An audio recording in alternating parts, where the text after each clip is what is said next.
Hello, I'm Dead Palette, and I haven't read The Russian Sleep Experiment in a good long while. Now, as is often the case when I've read these old creepypastas and I haven't read them in a while, a lot of the times I discover they're not as good as I remember, or maybe the context is different now, things have changed, my perspective has changed, I've become more stringent in my opinion, and so I want to reread The Russian Sleep Experiment and see if it holds up for me. Maybe, regardless of my opinion, it holds up for you. Maybe you've never liked this story, but we're going to get right into it and read The Russian Sleep Experiment. Russian researchers in the late 1840s kept 5 people awake for 15 days using an experimental gas-based stimulant. They were kept in a sealed environment to carefully monitor their oxygen intake so the gas didn't kill them, since it was toxic in high concentrations. Since this was before closed-circuit cameras, so they only had microphones and a 5-inch thick glass porthole-sized windows in the chamber to monitor them. The chamber was stocked with books, cots to sleep on, but no bedding, running water and toilet, and enough dried food to last all 5 for over a month. The test subjects were political prisoners deemed enemies of the state during World War II. So this is establishing 2 things. One, the people who are political prisoners also speak Russian, so there's no language barrier there. And it is also establishing that they didn't have closed-circuit TV, they only had the portholes to work with. That'll be important later on. So, this story doesn't waste any time, and this is what I would call a historical creepypasta or fear fiction. It is based on something that happened in history, and it is recounting it as though it is a documentary or a history book. I like this kind of story. I think that they've fallen out of favor, and I would like to see more people attempt these kinds of stories. At the beginning, from the outset, there's nothing that could send up a red flag saying this isn't real. We'll see how that maintains later on or doesn't. Everything was fine for the first 5 days. The subjects hardly complained about having been promised, falsely, that they would be freed if they submitted to the test and did not sleep for 30 days. Their conversations and activities were monitored, and it was noted that they continued to talk about increasingly traumatic incidents in their past, and the general tone of the conversations took on a darker aspect after the 4-day mark. So we're starting to get a timeline. We're getting the premise that this is about making something that could potentially make soldiers more effective. If they didn't need to sleep, that would increase productivity on the battlefield. That's an interesting thing. And we're getting this timeline that something happens at the 4-day mark. After 5 days, they started to complain about the circumstances and events that led them to where they were and started to demonstrate severe paranoia. They stopped talking to each other and began alternatively whispering to the microphones and one-way mirrored portholes. Oddly, they all seemed to think that they could win the trust of the experimenters by turning over their comrades, the other subjects in captivity, with them. At first, the researchers suspected this was an effect of the gas itself, ellipses. Okay, so paranoia is starting to be demonstrated, but for some reason there's trust being given to the researchers, which I would think isn't actually trust. I think that it is perhaps some way of, if you're paranoid, then maybe it's projection to a certain degree. So maybe they're trying to do something underhanded to get out. Of course, understandable, desperate times, being a political prisoner can't be fun. After 9 days, the first of them started screaming. He ran the length of the chamber, repeatedly yelling at the top of his lungs for 3 hours straight. He continued attempting to scream, but was only able to produce occasional squeaks. The researchers postulated that he had physically torn his vocal cords. The most surprising thing about this behavior is how the other captives reacted to it, or rather, didn't react to it. They continued whispering to the microphones until the second of the captives started to scream. The two non-screaming captives took the books apart, smeared page after page with their own feces, and pasted them calmly over the glass portholes. The screaming promptly stopped. Ooh, I like that. Oh, I get a little bit of cold chill off that. So did the whispering to the microphones. Okay, so the effects of their screaming and everything, I like it ramping up, more tension, more dramatic things happening. But then the addition to that of they stopped screaming when they were no longer visible because the portholes were covered with books and feces. That is like a mystery that starts to get really intriguing. And I don't think that we ever get a concrete answer as to why that is happening. Nor do we get an answer as to why one person starts screaming and then another one systematically starts screaming.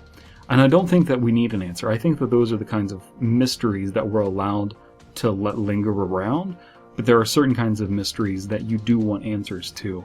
And so far, I don't think this story leaves any of those. We'll see if I'm remembering the story accurately.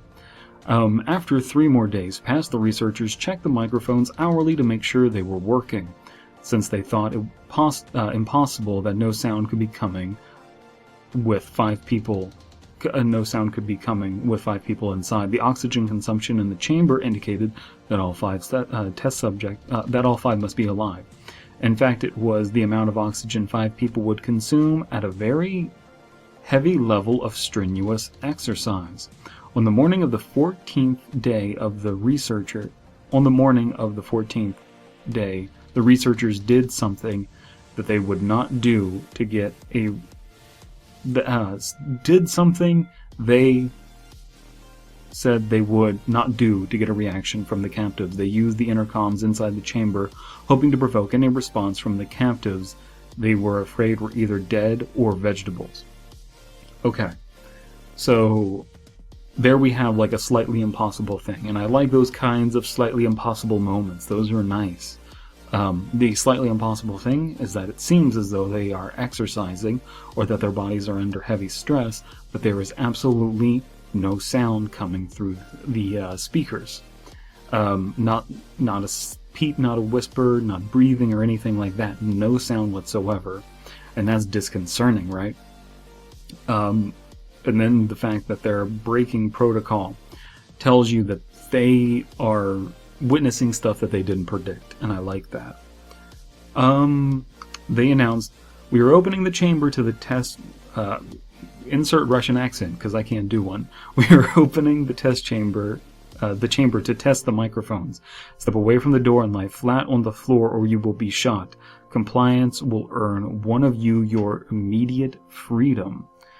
To their surprise, they heard a single phrase in a calm voice respond. "We no longer want to be freed." Oh man, that is the bullet, the punching moment, the shot heard around the world in the Russian sleep experiment. This is the important moment where the perception that people have about, the researchers have, about what's going on inside the chamber is completely lost. They're prisoners and they don't want to be freed. I absolutely love that.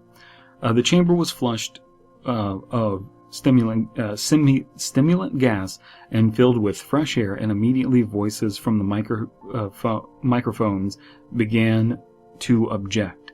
3 different voices began begging, as if pleading for the life of a loved one, to turn the gas back on. The chamber was opened, and soldiers went in to retrieve the test subjects. They began to scream louder than ever. and so did the soldiers when they saw what was inside. 4 of the 5 test subjects were alive, although no one could have rightly called the state that any of them in life. Although no one could rightly call the state that any of them in life. I think I'm reading that wrong, or that's bad grammar. But regardless, that we get the idea that there's something profoundly wrong here, that their bodies have morphed in some way. So let's see what it is. Are they vegetables, or what's going on here? The food rations past 5 days had not been so much as touched. There were chunks of meat from the dead test subject's thigh and chest stuffed into the drain in the center of the chamber, blocking the drain and allowing 4 inches of water to accumulate on the floor. Precisely how much of the water on the floor was actually blood was never determined. All 4 surviving test subjects also had large portions of muscle and skin torn away from their bodies.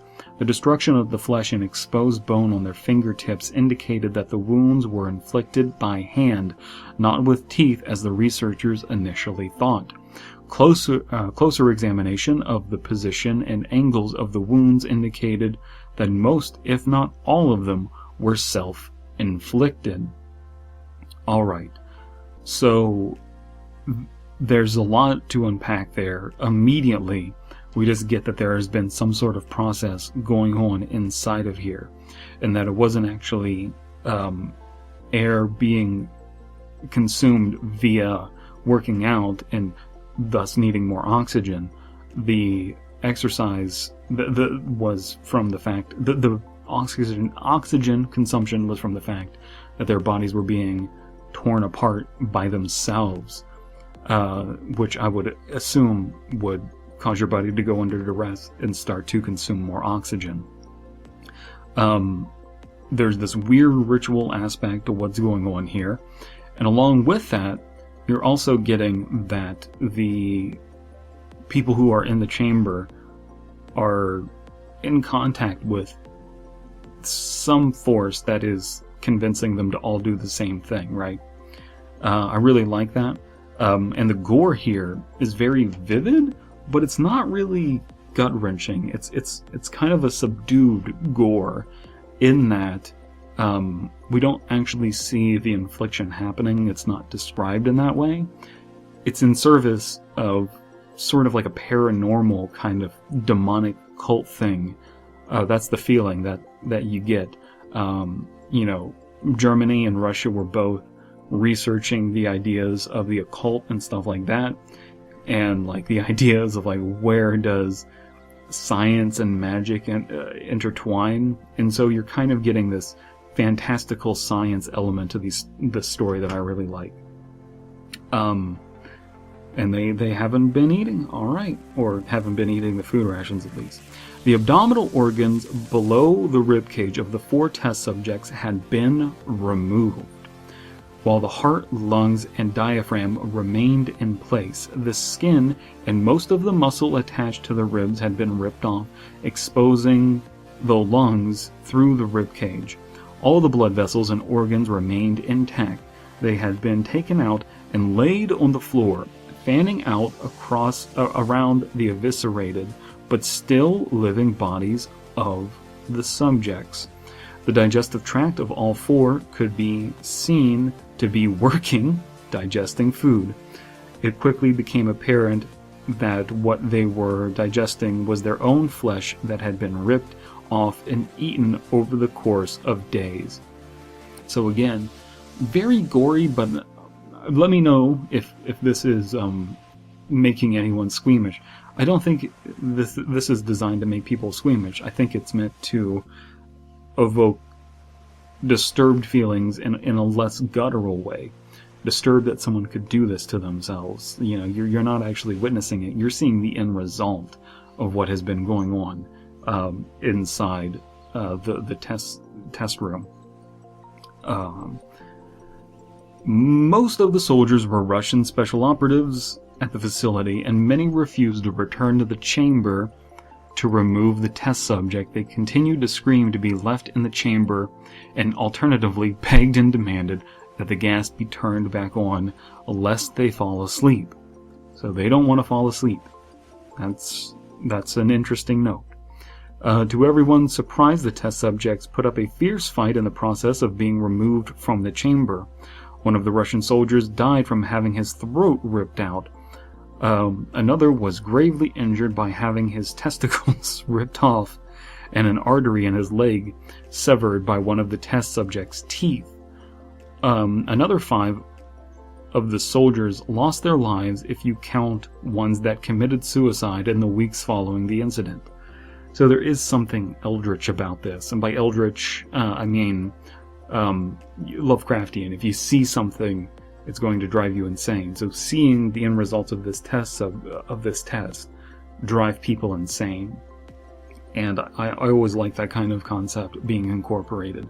So at this point, your mileage may vary on suspension of disbelief, whether you're allowing this story to do something as gruesome as this and believing it. I think in terms of literal suspension of disbelief, how it's used in all forms of fiction, I think that the story definitely establishes that, where you can get into the logic of the story. The question for you is it believable to the extra degree that you would expect from radical realist horror, ashcan horror? Does it qualify for that? And in my opinion, the idea is to inject a little bit of crazy into an otherwise real thing. So is this possible? I don't know. It kind of skirts the line of ashcan horror or not. And I think ashcan horror is a yes or no thing, so this is a particularly problematic story in that regard of like, is it achieving that? Regardless, I think that it's a great story. It's really fun to read so far. And I don't think my opinion in that regard is going to change. I think that this is an amazing story. In the struggle, one of the 4 living subjects had his spleen ruptured and bled out almost immediately. The medical researchers attempted to sedate him, but this proved impossible. He was injected with more than 10 times the human dose of morphine derivative and still fought like a cornered animal, breaking the ribs and arms of one of the doctors. When the heart was seen to be beating for 2 full minutes after he had bled out to the point there was no more air in his vascular system than blood. Even after it stopped, he continued to scream and flail for another 3 minutes, struggling to attack anyone in reach, and just repeated the word more over and over, weaker and weaker, until he finally fell silent. So, that is the most vivid description that we get of one of the test subjects trying to be taken out, and they have inhuman strength for how badly they have been injured, and maybe that's an effect of the gas, maybe there's something supernatural going on. I think that this story really skirts that line too, and I like that. That's the kind of stuff that you would expect to come out of Russia and Germany and Europe during those war times. Just weird occult science stuff like that. The surviving 3 test subjects were heavily restrained and moved to a medical facility. The 2 with intact vocal cords continuously begged for the gas, demanding to be kept awake. The most injured of the 3 was taken to the only surgical operating room the facility had, in the process of preparing the test subjects to have his organs placed back within his body. It was found that he was effectively immune to the sedatives that they had given him to prepare him for the surgery. So that's a key point. You can't sedate these people because of the gas. The gas has some sort of a residual effect. It stays in your system. And so they're just unable to go to sleep, unable to pass out. He fought furiously against his restraints when the anesthetic gas was brought out to put him under. He managed to tear most of the way through the 4-inch wide leather strap on one wrist. even though the weight of a 200-pound soldier was holding the wrist as well. It took only a little more anesthetic than normal to put him under. I'm too used to reading SCP and RPC stories.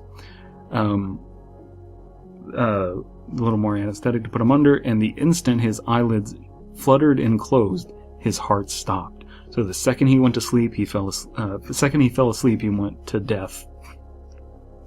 Yes, that's what I meant to say. In the autopsy of the test subject that died on the operating table, it was found that his blood had tripled the normal oxygen levels of oxygen. His muscles that were still attached to his skeleton were badly torn and had been broken. And he had broken 9 bones in the struggle to not be subdued. Most of them were from the force his own muscles had exerted on them. Again, we're getting a lot of information, and the test subjects are dying in different ways. The soldiers are dying in different ways. We're getting a whole view out of this concept of weird experimental occult sleeping gas. The second survivor had been the first of the group of the 5 to start screaming. His vocal cords destroyed, he was unable to beg or object to the surgery, and he only reacted by shaking his head violently in disapproval when anesthetic gas was brought near him. He shook his head yes when someone suggested, reluctantly, that they try the surgery without anesthetic, and did not react for the entire 6-hour procedure of replacing his abdominal organs and attempting to cover them with what remained of his skin. The surgeon presiding stated repeatedly that it should not be medically possible for the patient to be alive. One terrified nurse assisting the surgeon stated that he had not seen the patient's mouth curl into a...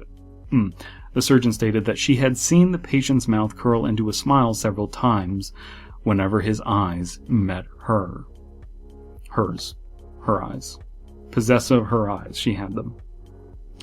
So, again, just more explanation of what potentiality they have. They saw one person dying on the operating table from having anesthetic gas administered to them. This person just said, no, just operate on me while I'm under the effects of the gas, so I'm awake, and they just survive. I love that. When the surgery ended, the test subjects looked at the surgeon and began to wheeze loudly, attempting to talk while struggling.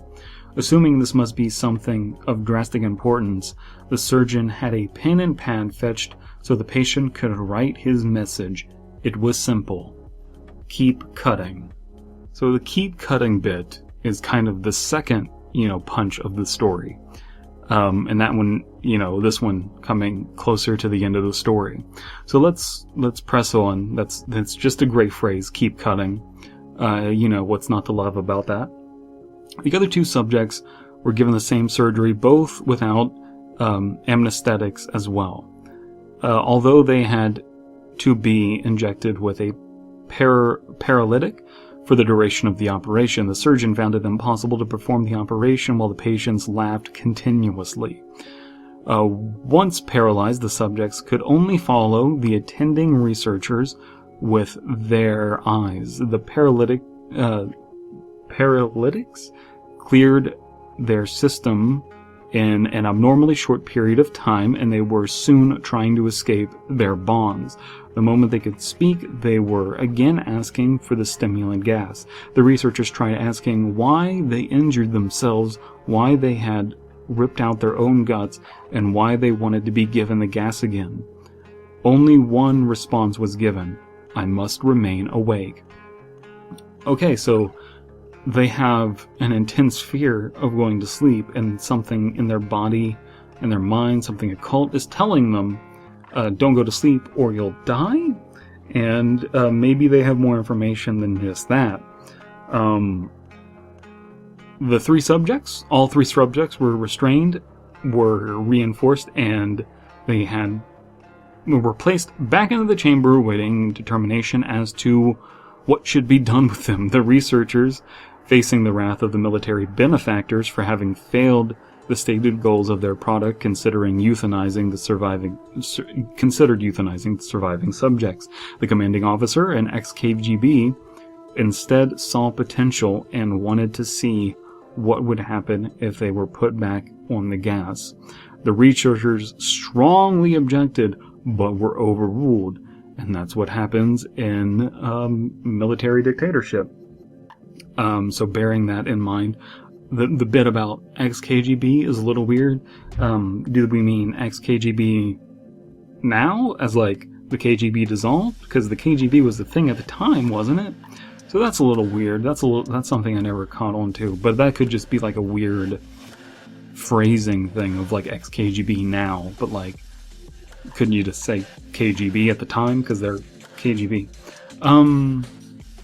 In preparation for being sealed into the chamber, again, the test subjects were connected to an EEG monitor and had restraints padded for long-term confinement. To everyone's surprise, all 3 subjects stopped struggling the moment it was let slip that they were going back on the gas. It was obvious at this point that all 3 were putting up a great struggle to stay awake. One of the subjects who could speak was humming loudly and continuously. The mute subject was straining his legs against the leather bonds with all his might. First left, then right, then left again for something to focus on. The remaining subject was holding his head off his pillow and blinking rapidly. Having been the first to be wired for EEG, most of the researchers were monitoring his brainwaves in surprise. They were normal most of the time, but sometimes flatlined inexplicably.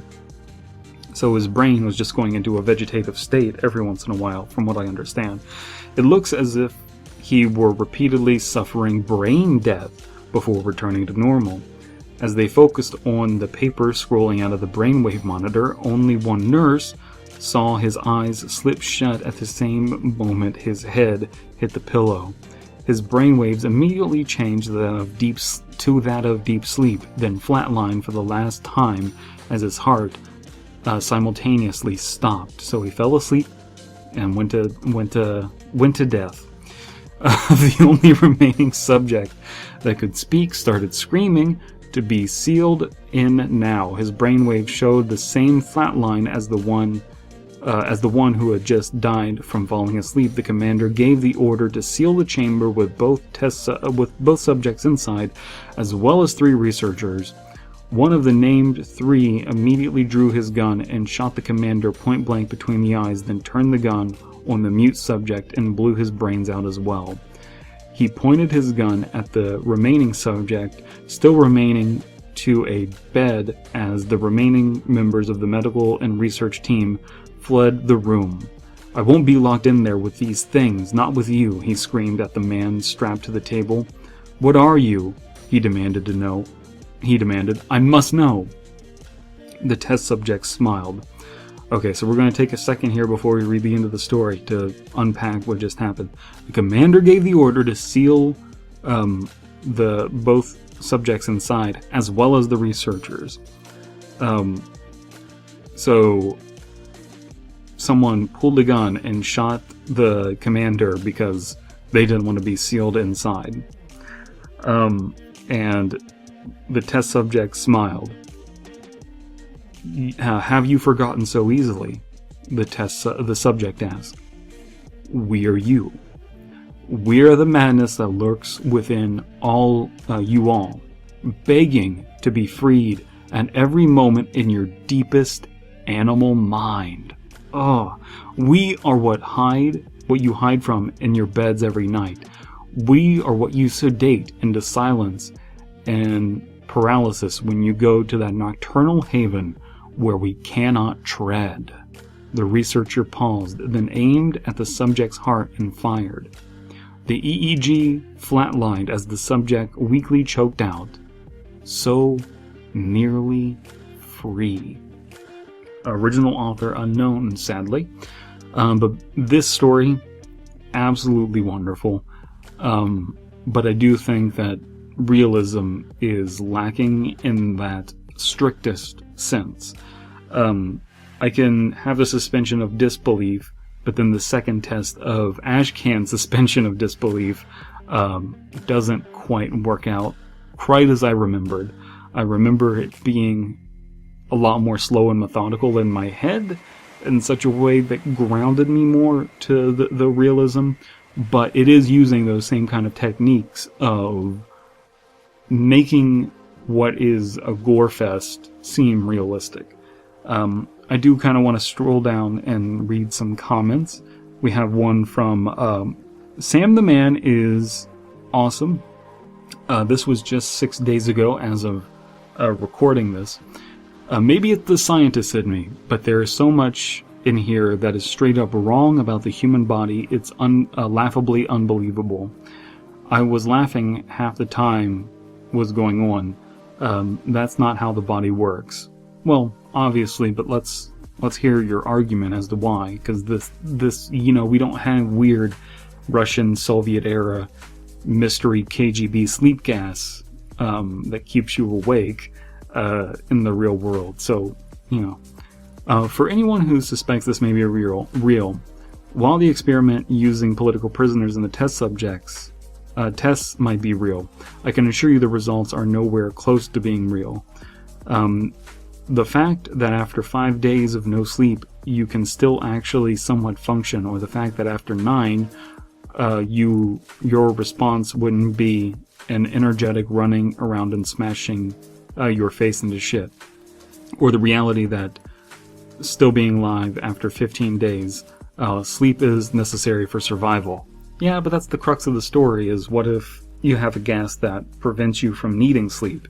That's kind of the whole idea, so I kind of disagree with that. We have a response from Professor Kai. It's fiction. It's not supposed to be medically correct for patients because the point is that they're supposed to be possessed or something. Absolutely. I agree with that. We get a comment from Moonrose617.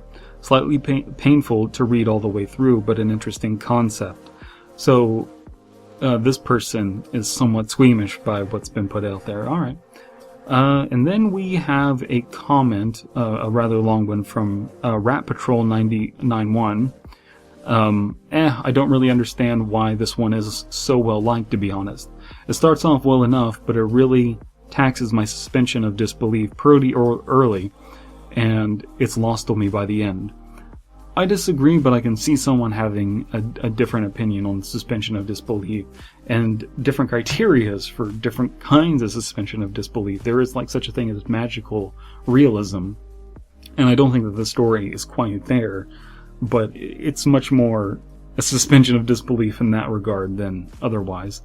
Why did they not die after crawling themselves as badly as the story says, assuming these regular people have been mentally fucked by something eldritch?